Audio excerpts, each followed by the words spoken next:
Next topic हमारा, जैसे हमने कल प्रूव किया था कि जो relative lowering in vapour pressure है वो क्या है कि कोलिगेटिव प्रॉपर्टी, उसको हमने डायरेक्टली प्रोपोर्शनल दिखा दिया था नंबर ऑफ मोल्स के। ठीक है, तो आज भी हम ऐसे ही प्रूव करेंगे। Osmotic pressure is a colligative property.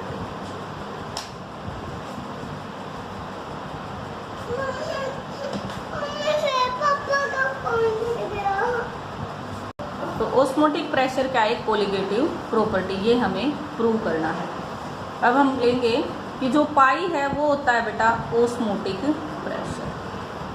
पाई क्या है? Osmotic pressure. हमें पता है कि जो पाई है ओस्मोटिक प्रेशर हमेशा डायरेक्टली प्रोपोर्शनल होता है मोलैरिटी। किसके डायरेक्टली प्रोपोर्शनल होता है? मोलैरिटी।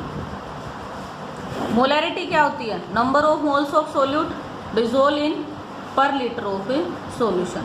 तो ये डायरेक्टली प्रोपोर्शनल हो जाएगा कंसंट्रेशन के लिए। क्लियर? ऐसे ही जो P है वो डायरेक्टली प्रोपोर्शनल होता है टेम्परेचर। मोलैरिटी किस पे डिपेंड करती है? टेम्परेचर पे। टेम्परेचर के भी डायरेक्टली प्रोपोर्शनल हो गया, कंसंट्रेशन के भी डायरेक्टली प्रोपोर्शनल। तो ये क्या लिया था हमने? पाई। तो पाई डायरेक्टली प्रोपोर्शनल हो गया C इंटू टी। कंबाइन कर दिया दोनों को, पाई इक्वल टू कॉन्स्टेंट लगा दिया C T, R C T. R is the constant of proportionality, और हम क्या कहते हैं इसको? Gas constant. Pi equal to C R T, ऐसे लिख सकते हो इसको। सी किसके इक्वल होता है? सी क्या है? Concentration, number of moles of solute dissolve in per litre of solution. Molarity भी यही थी, number of moles of solute dissolve in per litre of solution. तो pi equal to N2 by V into R T. N2 क्या है हमारे पास? Number of moles of solute.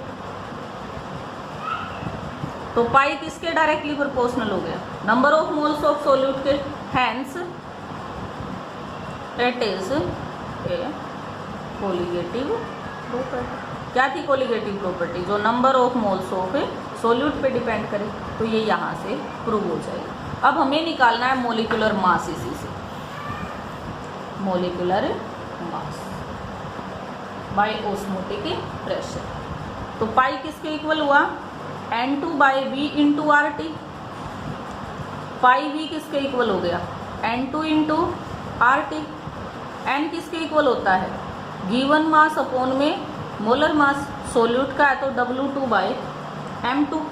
तो पाई V equal to यहाँ पुट कर दो, N2 क्या आ गया? W2 बाई M2 इंटू में R2। हमें क्या निकालना है? मोलिकुलर मास।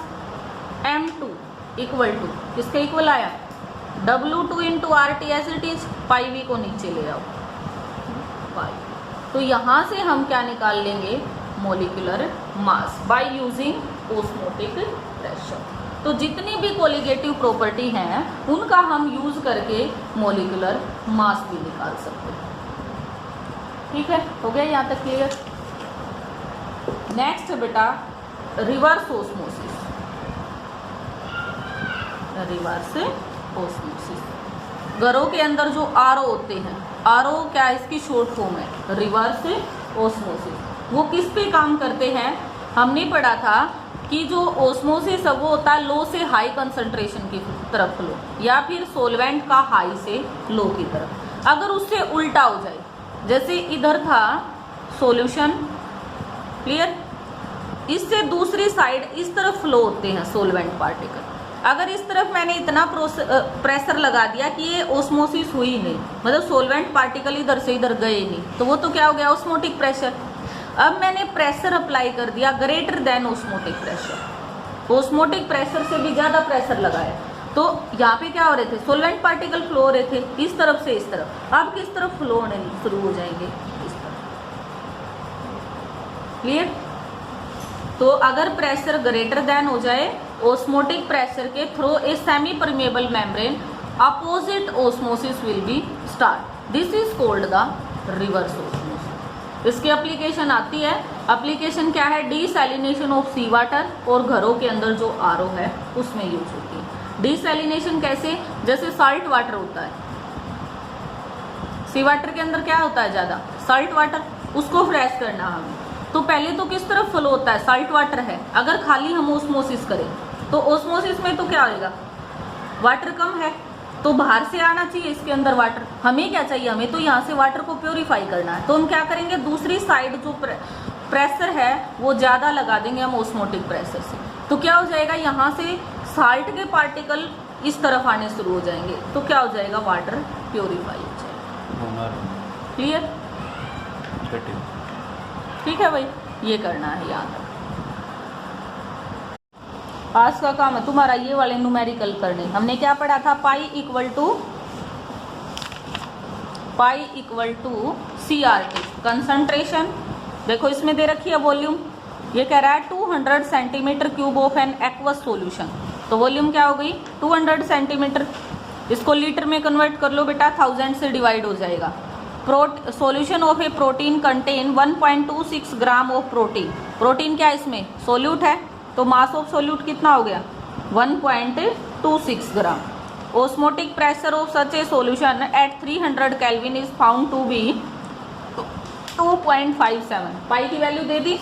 क्या निकालना हमें? Molecular mass. मोलिकुलर मास का हमने फॉर्मूला पढ़ा था M2, वो अप्लाई कर दो, यहाँ पे वैल्यू निकल जाएगी। सिर्फ वॉल्यूम को चेंज कर दो लीटर में। इसी तरह से ये वाली एक्सरसाइज है इन टैक्स के क्वेश्चन, ये चारों के चारों सोल्व होने चाहिए। ठीक है, यहाँ तक करना है।